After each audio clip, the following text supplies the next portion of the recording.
اب یا تو میں بچوں گا یا یہ بچے گا۔ میں نے کہا اے بلال رضی اللہ عنہ، یہ میرا قیدی ہے۔ انہوں نے کہا اب یا تو میں رہوں گا یا یہ رہے گا۔ پھر نہایت بلند آواز سے پکارا اے اللہ کے مددگارو، یہ رہا کفار کا سرغنہ امیہ بن خلف، اب یا تو میں رہوں گا یا یہ رہے گا۔ عبد الرحمن بن عوف رضی اللہ عنہ کہتے ہیں کہ اتنے میں لوگوں نے ہمیں گھیرے میں لے لیا۔ میں ان کا بچاؤ کر رہا تھا مگر ایک آدمی نے تلوار سے اس کے بیٹے کے پاؤں پر ضرب لگائی اور وہ وہیں گر گیا۔ ادھر امیہ نے اتنے زور سے چیخ ماری کہ میں نے ویسی چیخ کبھی سنی ہی نہ تھی۔ میں نے کہا نکل بھاگو، مگر آج بھاگنے کی گنجائش نہیں، اللہ کی قسم میں تمہارے کچھ کام نہیں آ سکتا۔ عبد الرحمن رضی اللہ عنہ فرماتے ہیں کہ لوگوں نے اپنی تلواروں سے ان دونوں کو کاٹ کر ان کا کام تمام کر دیا۔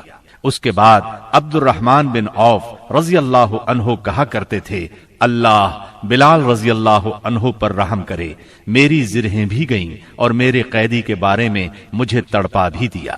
سیدنا عمر بن خطاب رضی اللہ عنہ نے اپنے ماموں عاص بن ہشام بن مغیرہ کو قتل کیا۔ سیدنا ابو بکر صدیق رضی اللہ عنہ نے اپنے بیٹے عبد الرحمن کو، جو اس وقت مشرکین کے ہمراہ تھے، پکار کر کہا او خبیث، میرا مال کہاں ہے؟ عبد الرحمن نے جواب میں ایک شعر کہا جس کا ترجمہ یوں ہے، ہتھیار، تیز رو گھوڑے اور اس تلوار کے سوا کچھ باقی نہیں جو بڑھاپے کی گمراہی کا خاتمہ کرتی ہے۔ جس وقت مسلمانوں نے مشرکین کی گرفتاری شروع کی، رسول اللہ صلی اللہ علیہ وسلم چھپر میں تشریف فرما تھے اور سعد بن معاذ رضی اللہ عنہ تلوار حمائل کیے دروازے پر پہرا دے رہے تھے۔ رسول اللہ صلی اللہ علیہ وسلم نے دیکھا کہ سعد رضی اللہ عنہ کے چہرے پر لوگوں کی اس حرکت کا ناگوار اثر پڑ رہا ہے۔ آپ نے فرمایا اے سعد، ایسا محسوس ہوتا ہے کہ تم کو مسلمانوں کا یہ کام ناگوار ہے۔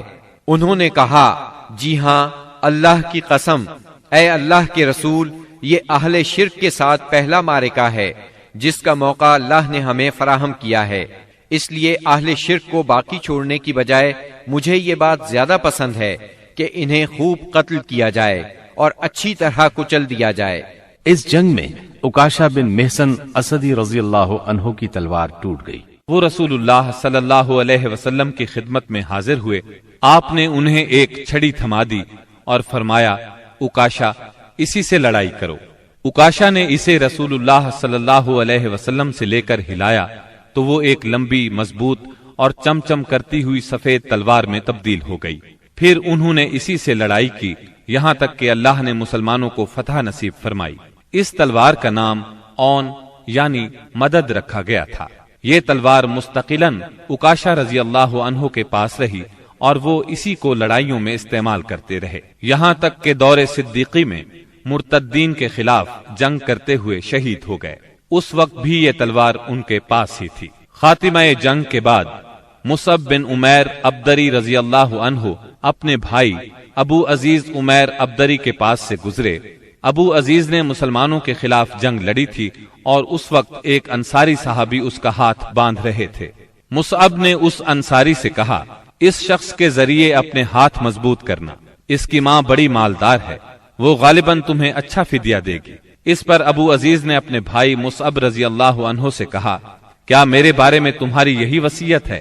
مصعب رضی اللہ عنہ نے فرمایا ہاں، تمہاری بجائے یہ انصاری میرا بھائی ہے۔ جب مشرکین کی لاشوں کو کنویں میں ڈالنے کا حکم دیا گیا اور عتبہ بن ربیعہ کو کنویں کی طرف گھسیٹ کر لے جایا جانے لگا تو رسول اللہ صلی اللہ علیہ وسلم نے اس کے صاحبزادے ابو حذیفہ رضی اللہ عنہ کے چہرے پر نظر ڈالی، دیکھا تو غمزدہ تھے، چہرہ بدلا ہوا تھا۔ آپ صلی اللہ علیہ وسلم نے فرمایا ابو حذیفہ، غالباً اپنے والد کے سلسلے میں تمہارے دل کے اندر کچھ احساسات ہیں۔